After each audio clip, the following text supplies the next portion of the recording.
Hello friends, आप सभी का स्वागत है अपने यूट्यूब चैनल एस फार्मा में। तो आप सभी कैसे हो? आई होप कि आप सभी ठीक ही होंगे।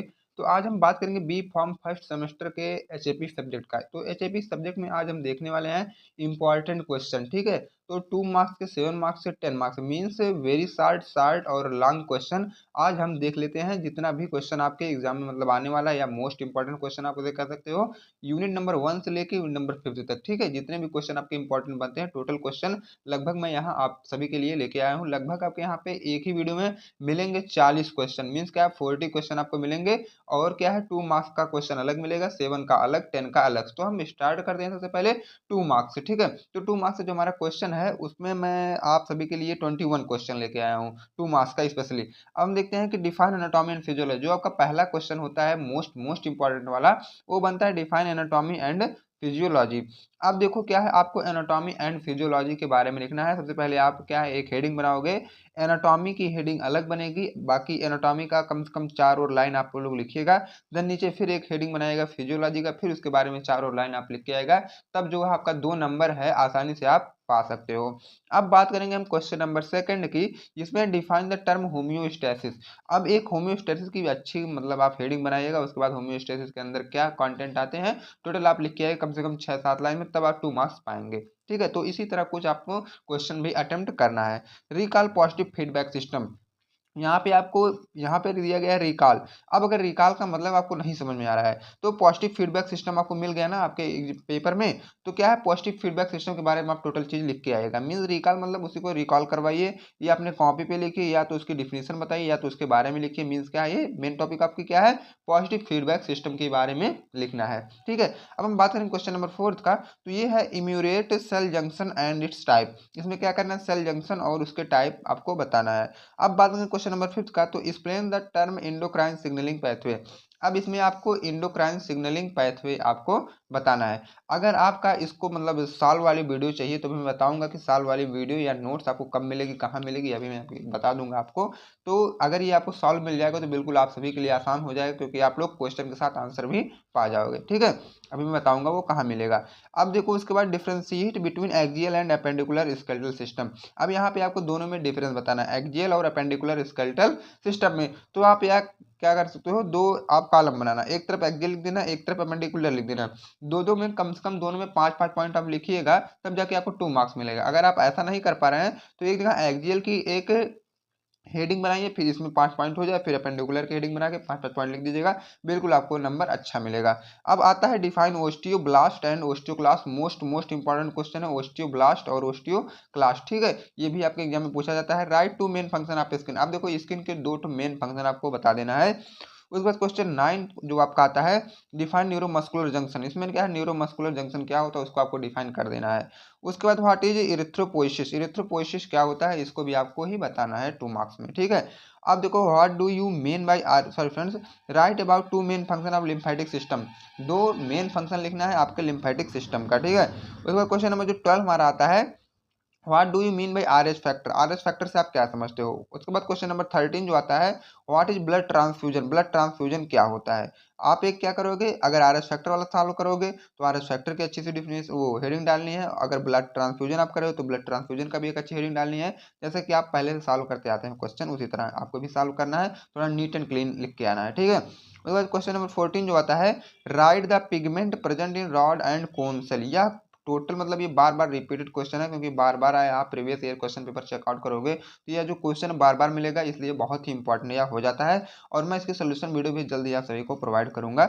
Name the bone present in year. कौन से बोन हमारे ईयर में प्रेजेंट होते हैं उनको भी लिखना है। जैसे माइलियस, इनकस, स्टेपस, 3 बोन प्रेजेंट होती हैं। तीनों का नाम आप एक ही लाइन में अगर लिखोगे तब भी आपका 2 मार्क्स मिल जाएगा।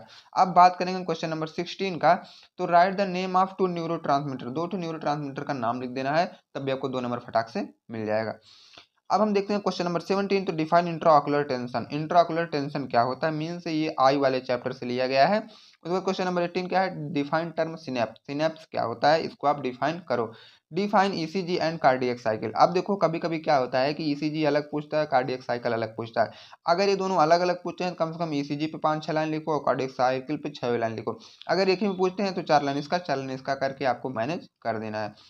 What is cardiac output, cardiac output क्या होता है इसको आपको बताना है। व्हाट इज ब्लड वेसल्स, अब देखो लास्ट क्वेश्चन हमारा है ब्लड वेसल्स हम किसे बोलते हैं, इसको लिखना है आपको, ठीक है। तो ये जो हमारे 2 मार्क्स के टोटल 1 से यूनिट नंबर 1 से लेकर यूनिट नंबर 5 तक जितने भी क्वेश्चन आने वाले थे मोस्ट इंपॉर्टेंट टोटल मैं आप सभी को मतलब प्रोवाइड कर दिया, ठीक है। अब हम देख लेते हैं 7 मार्क्स के क्वेश्चन कितने आते हैं हमारे एग्जाम में, जो कि यूनिट नंबर 1 से यूनिट नंबर 5 तक यह भी क्वेश्चन है। तो हमारा जो अब आता है क्वेश्चन नंबर 22, हम क्वेश्चन नंबर 22 में देख लेते हैं explain transport mechanism across plasma membrane. ये जो है 7 मार्क्स का क्वेश्चन चलने वाला है। आपका पेपर जो है 3 सेक्शन में डिवाइड किया जाता है, section A, section B, section C. तो जो सेक्शन ए है उसमें 2 मार्क्स का रहेगा, जो सेक्शन बी है उसमें 10 मार्क्स का रहेगा, जो सेक्शन सी है उसमें 7 मार्क्स का रहेगा, ठीक है।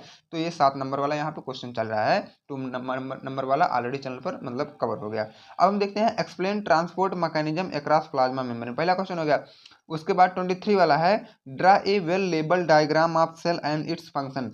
आपको एक सेल का अच्छा डायग्राम बनाना है और उसको लेबल्ड कर देना है, मतलब हर एक ऑर्गेनल का आपको नाम लिख देना है और सेल के फंक्शंस क्या होते हैं उसको भी आपको लिखना है 7 नंबर में, ठीक है।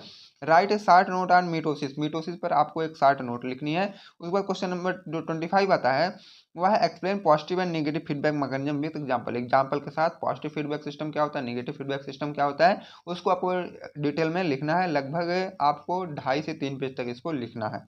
उसके बाद क्वेश्चन नंबर 6 जो आता है, तो सॉरी फ्रेंड 26 जो आता है, define axial skeletal system in detail. Axial skeletal system का आपको पूरे डिटेल में लिखना है, ठीक है। अब हम बात करेंगे क्वेश्चन नंबर 27 का, तो explain the anatomy and physiology of muscle contraction. यहाँ पे आपको ये एनाटॉमी और फिजियोलॉजी लिखना है मसल कॉन्ट्रैक्शन का, ठीक है। अब देखो क्या है, एनाटॉमी की एक आप वो हेडिंग अलग बनाइएगा, बाकी फिजियोलॉजी की अलग बनाइएगा, तब एग्जामिनर क्या है अच्छा नंबर देगा आपको, ठीक है। अब क्वेश्चन नंबर 28 की हम बात करें, define erythropoiesis in detail. Erythropoiesis को आपको डिटेल में लिखना है एंड एक्सप्लेन इट मैकेनिज्म, और इसके मैकेनिज्म को भी आपको डिटेल में लिखना है।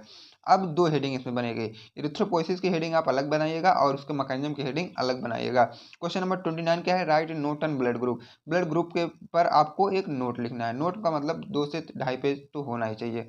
अब उसके बाद क्वेश्चन नंबर 30 जो हमारा आता है, draw the structure of lymph nodes and right its function.